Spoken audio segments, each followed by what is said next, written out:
इस कहानी का शीर्षक है अभिमन्यु की रक्षा क्यों नहीं कर पाए भगवान कृष्ण। महाभारत की कथा तो सभी जानते हैं, किंतु उसमें कई सारी बातें ऐसी हैं जिनका रहस्य हम समझ नहीं पाते। समझेंगे भी कैसे? हम तो साधारण मनुष्य हैं और ईश्वर की लीलाएं स्वयं देवता भी नहीं समझ पाते। ऐसे ही एक रहस्य की बात हम करने जा रहे हैं, अर्जुन के वीर पुत्र अभिमन्यु की मृत्यु की। अभिमन्यु ने बहुत बहादुरी से युद्ध किया था, परंतु अंत में चक्रव्यूह में फंसाकर कौरवों ने निर्ममता से उनकी हत्या कर दी। प्रश्न यह है कि श्री कृष्ण तो पहले से ही सब कुछ जानते थे, तो उन्होंने अभिमन्यु को क्यों नहीं बचाया, जबकि अर्जुन को उन्होंने युद्ध में बार बार संरक्षण दिया था। बात तब की है जब पृथ्वी पर अधर्म अपने चरम पर पहुंच गया था और धर्म की स्थापना हेतु देवता योजना बना रहे थे। धर्म की रक्षा के लिए भगवान विष्णु ने कृष्ण का अवतार लेने का निश्चय किया। तब ब्रह्मा जी ने अन्य देवताओं को यह आदेश दिया कि वे भी पृथ्वी पर धर्म की स्थापना हेतु श्री कृष्ण की सहायता करेंगे और इसके लिए सभी देवताओं को या तो अपने अंश अवतरित करने होंगे या उनके पुत्रों को पृथ्वी में जन्म लेना होगा। सभी देवतागण अपना अंश या अपने पुत्रों को पृथ्वी पर अवतरित करने के लिए सहमत होते हैं, परंतु जब चंद्रदेव को पता चलता है कि उनके पुत्र वर्चा को भी पृथ्वी पर जन्म लेने का आदेश मिला है, तो वे व्याकुल हो गए और इस आदेश का विरोध करने लगे।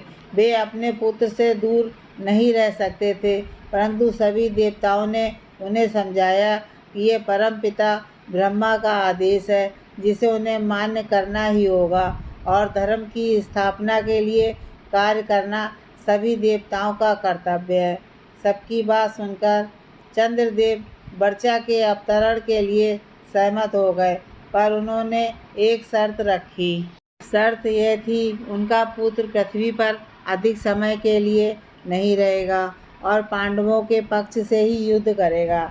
वह सबसे अधिक शूरवीर होगा और पूरे दिन युद्ध करने के पश्चात उसे सायंकाल में ही अपने नश्वर शरीर को छोड़कर मेरे पास स्वर्ग आना होगा। देवताओं ने उन्हें मनाने की दृष्टि से सभी शर्तें स्वीकार कर लीं। इसलिए अभिमन्यु ने अर्जुन के पुत्र के रूप में जन्म लिया और कृष्ण जी के शिक्षण में परम प्रतापी बना।